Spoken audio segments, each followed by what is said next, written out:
अब हमारे पास next question है, इसमें हमें फंक्शन का आउटपुट देखना है क्या आएगा। सबसे पहले इस फंक्शन के अंदर हमारे पास है फन नाम का फंक्शन, जिसे एक यहां पर आर्ग्यूमेंट पास करा गया और उस आर्ग्यूमेंट का नाम है एन। इस फन फंक्शन के अंदर हमने सबसे पहले यहां पर दो वेरिएबल्स बनाए हैं। पहला वेरिएबल है x, जिसकी वैल्यू इनिशियलाइज करी है बाय 1। दूसरा वेरिएबल है k की कोई अभी इनिशियल वैल्यू हमने नहीं दी है।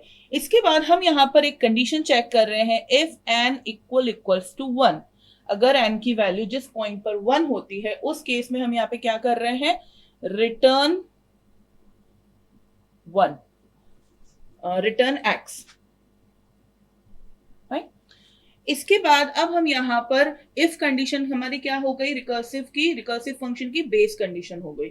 इसके बाद अब हम लिख रहे हैं, जिसमें हमने छोटे छोटे पार्ट्स में हमारे प्रोग्राम को डिवाइड करा। तो हम यहां पे लिख रहे हैं फॉर लूप, k के लिए इनिशियलाइज हो रही है वैल्यू k इक्वल्स टू 1, और ये कब तक रन करेगा, n की वैल्यू तक। सो k is less than n और k प्लस प्लस। और इसके अंदर हो क्या रहा है, x की वैल्यू को हम अपडेट कर रहे हैं, x प्लस कर रहे हैं। यहां पर अब हम फिर से फन फंक्शन को कॉल कर रहे हैं। फन फंक्शन को कॉल करते टाइम हम यहाँ पे आर्ग्यूमेंट पास कर रहे हैं, उस पर्टिकुलर इटरेशन में k की जो भी वैल्यू रहेगी वो। उसके बाद हम यहाँ पे मल्टीप्लीकेशन कर रहे हैं, फिर वापस फन फंक्शन को कॉल कर रहे हैं, और अब यहाँ पे आर्ग्यूमेंट क्या जा रहा है, n माइनस के। जो भी हमारे k के हर इटरेशन में वैल्यू रहेगी, उसमें हम n माइनस के करेंगे और हमारा आंसर उस तरीके से आएगा। उसके बाद हम लास्ट में वापस से वही कर रहे हैं जो हमने यहाँ की इफ कंडीशन में करा था, रिटर्न x। सो ये हमारा इतना प्रोग्राम है, और इसमें हमारा क्वेश्चन है कि रिटर्न वैल्यू ऑफ फन 5।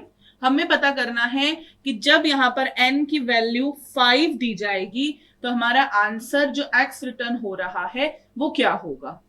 तो सबसे पहले हम इसको धीरे धीरे करके मेन चीजों को सबसे पहले जो हमारी सॉल्व होगी वो ये है, क्योंकि जैसे ही हमारे पास n वैल्यू मिली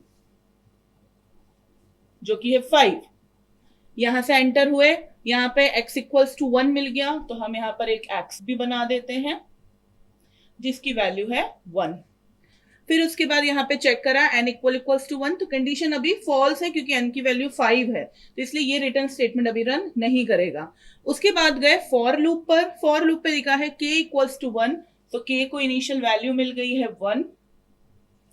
उसके बाद चेक करा k is less than n, that means k 5 से छोटा है, तो कंडीशन ट्रू है। अब हम ये स्टेटमेंट रन करेंगे। तो ये स्टेटमेंट क्या लिखा है, x equals to x plus fun, k की वैल्यू 1 के लिए कॉल करा, into fun n minus k।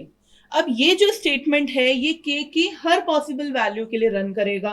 That means k की वैल्यू कहां तक जाएगी, हमारी 4 तक जाएगी, क्योंकि k is less than n है, तो 5 से कम 4 तक जाएगी। जब k की वैल्यू 1 होगी तब ये स्टेटमेंट रन करेगा, k की वैल्यू 2 होगी तब ये स्टेटमेंट रन करेगा, k की वैल्यू 3 होगी तब भी ये स्टेटमेंट रन करेगा, और 4 के लिए भी रन करेगा।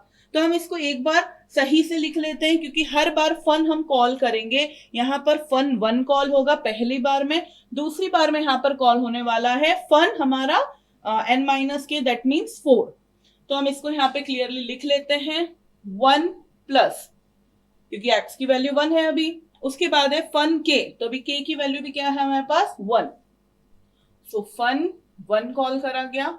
उसके बाद इनटू यहां पे क्या लिखा गया है हमारा, fun n minus k, that means fun 4। फिर क्या कर रहे हैं हम, नेक्स्ट इटरेशन में इसी वैल्यू को x में ही सम करके फिर से हम मल्टीप्लीकेशन परफॉर्म कर रहे हैं, तो हम यहीं पे प्लस करके इसको डिराइव कर सकते हैं। नेक्स्ट इटरेशन में अब हमारी k की वैल्यू क्या हो जाएगी, फन 2, और हमारे n minus k, that means 3 हो जाएगी वैल्यू, तो मल्टीप्लाइड फन 3। ठीक है। उसके बाद नेक्स्ट इटरेशन, जब हमारी k की वैल्यू 1 से अब हो गई है 2, और 2 से हो गई 3, तो 3 के लिए अब यहां पर फन 3 मल्टीप्लीकेशन होगा n minus k, that means 5 minus 3, तो यहां पर हो गया हमारा फन 2। नेक्स्ट इटरेशन के लिए जाएंगे, अब हमारे k की वैल्यू क्या हो गई है 4, so fun 4 multiplied by fun n minus k, that means 5 minus 4 fun 1. फिर उसके बाद हमारे k की वैल्यू 5 हो जाएगी और ये जो कंडीशन है वो हमारी फॉल्स हो जाएगी, इसलिए लूप टर्मिनेट हो जाएगा. सो ये हमारा फॉर्मूला पूरा ड्राइव हुआ है जब हमारा लूप 4 टाइम्स रन हुआ है, जिसमें हमारे पास 1 plus fun 1 into fun 4 plus fun 2 into fun 3 plus fun 3 into fun 2 plus fun 4 into fun 1. सबसे पहले हम फन 1 को ड्राइव करते हैं. जब हमारा प्रोग्राम फन 1 के लिए रन करेगा, दैट मीन्स जब यहां पर वैल्यू फन 1 है, उस केस में क्या होगा, n की वैल्यू क्या हो गई है 1, और हम यहां पर आए, सारी चीजें वैसी की वैसी अरेंजमेंट है, x इक्वल्स टू 1 हो गया और यहाँ पे चेक हुआ 1 इक्वल्स टू 1, तो हमारी कंडीशन क्या हो गई ट्रू. और यहाँ क्या लिखा है return x, that means 1 value return हो रही है. और बाकी जो भी स्टेटमेंट लिखा है वो हमारे फन 1 के लिए रन नहीं करेगा क्योंकि यहीं पर वैल्यू रिटर्न हो गई मेन फंक्शन पर. तो बेसिकली हमारे पास फन 1 की वैल्यू क्या आ रही है 1. तो हम यहाँ पर चेंज कर लेते हैं सारी वैल्यूज फन 1 की.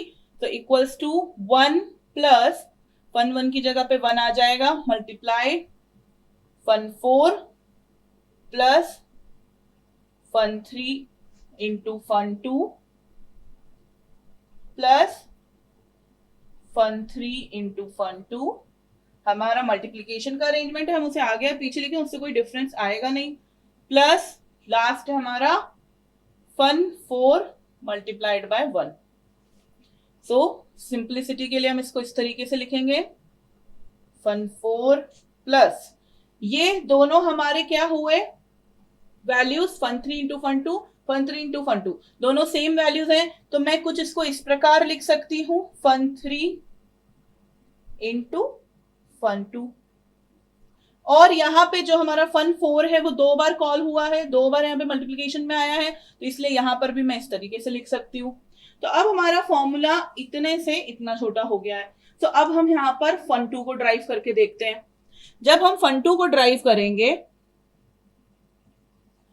उस टाइम पर कंडीशन यहां पर आई हमारी n माइनस जो फन 2 है उसके लिए हम वर्क कर रहे हैं.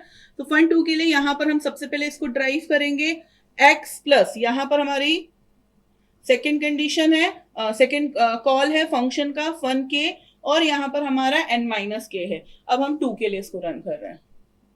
जब यहां पर आएंगे कंडीशन चेक करिए, कंडीशन फॉल्स हो गई, n इक्वल्स टू 1 नहीं हुआ तो हमारा रिटर्न x नहीं हुआ.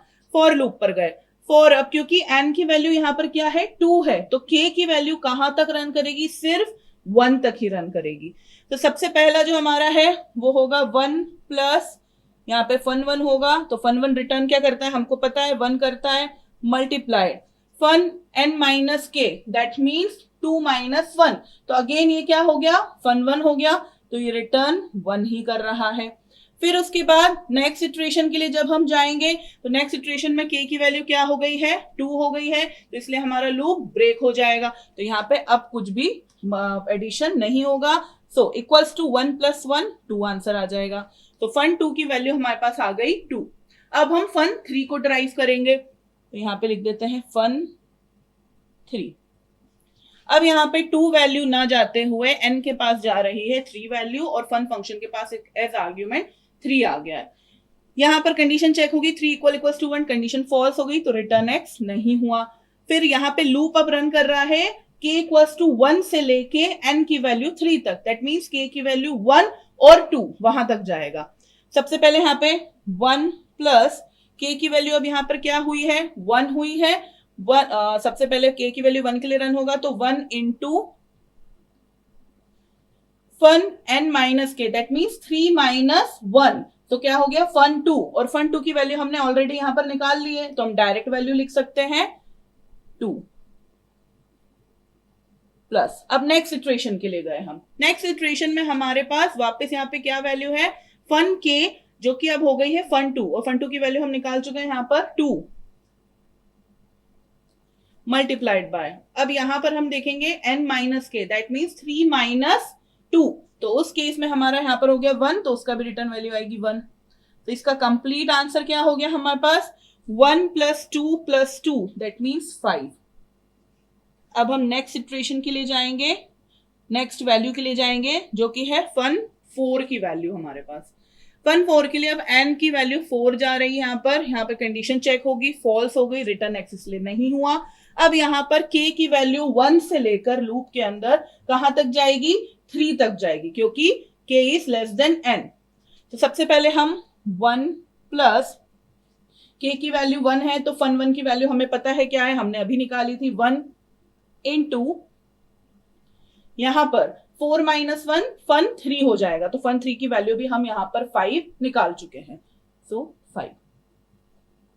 फिर नेक्स्ट इटरेशन के लिए गए हम, अब k की वैल्यू क्या हो गई है हमारे पास 2, सो फन 2 की वैल्यू हमने निकाली है यहां पर 2 इंटू यहां पर n minus k, that means 4 minus 2, तो अब यहां पर भी फन 2 आ गया है, तो अगेन यहां पे फिर से आ जाएगा 2 प्लस नेक्स्ट इटरेशन के लिए जा रहे हैं अब हम, k की वैल्यू अब क्या हो गई है, 3 हो गई है, तो फन 3, तो हमारे पास फन 3 की वैल्यू हमने 5 निकाली थी, multiplied by fun n minus k, that means 4 minus 3, तो फन 1 हो गया, फन 1 की वैल्यू अभी हमने निकाली 1, तो इसका आंसर क्या हो गया हमारे पास 1 plus 5 plus 4 plus 5, 1 plus 5 plus 4 plus 5, तो इसका आंसर हमारे पास आ गया यहाँ पर 15।